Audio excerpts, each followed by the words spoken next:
রোভারিংয়ের সর্বোচ্চ সম্মান presidents rover scout award অর্জনের একটি ধাপ হল পরিভ্রমণকারী ব্যাজ, যা অর্জনের জন্য রোভারদের নির্দিষ্ট সময়ের মধ্যে পায়ে হেঁটে ১৫০ কিলোমিটার বা সাইকেল যোগে ৫০০ কিলোমিটার অথবা নৌকা যোগে ২৫০ কিলোমিটার ভ্রমণ করতে হয়।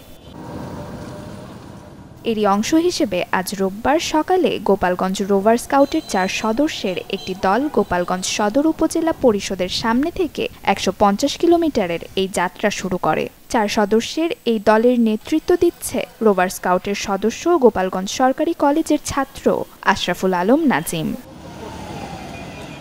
দলটি জেলা সদর থেকে পায়ে হেঁটে ৫ দিনে জেলার কাশিয়ানী উপজেলা হয়ে মধুমতি নদী পার হয়ে নড়াইল যশোর অতিক্রম করে খুলনা গিয়ে তাদের এই ১৫০ কিলোমিটারের পরিভ্রমণ শেষ করবে।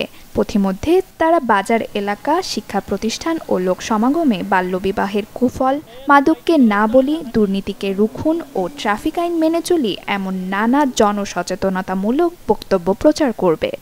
আমরা বাংলাদেশ স্কাউট রোভার অঞ্চল থেকে গোপালগঞ্জ জেলা রোভারের আমরা ৪ জন সদস্য বাংলাদেশ স্কাউট রোভারদের সর্বোচ্চ award president rover scout award অর্জনের লক্ষ্যে আমরা পরিভ্রমণ ব্যাজ অর্জন করতে হয়।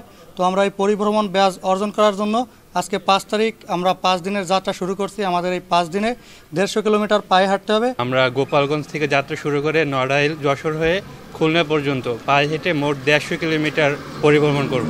প্রেসিডেন্ট রোভার স্কাউট অ্যাওয়ার্ডের জন্য এক ধাপ এগিয়ে যাব এবং আমি এই অ্যাওয়ার্ড অর্জনের জন্য আমি লগ বই তৈরি করব এবং অ্যাওয়ার্ডের জন্য আমি আবেদন করতে পারবো। নিজের কাছে অনেকটা ভালো লাগছে যে এত হাঁটবো এবং বিভিন্ন কিছু অর্জন করব, অনেক কিছু দেখব, এটা আসলে নিজের কাছে অনেক ভালো লাগছে।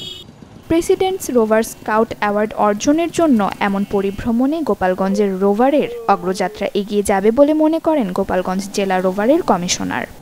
আমি এই বিষয়টিকে অত্যন্ত ইতিবাচকভাবে দেখছি। আমি মনে করি যে এই রোভার স্কাউট যারা এই র্যাম্বলিং ব্যাজ অর্জনের উদ্দেশ্যে যারা বের হচ্ছে, এর মাধ্যমে গোপালগঞ্জ রোভারের যে অগ্রযাত্রা, এই অগ্রযাত্রা আরেক ধাপ এগিয়ে যাবে।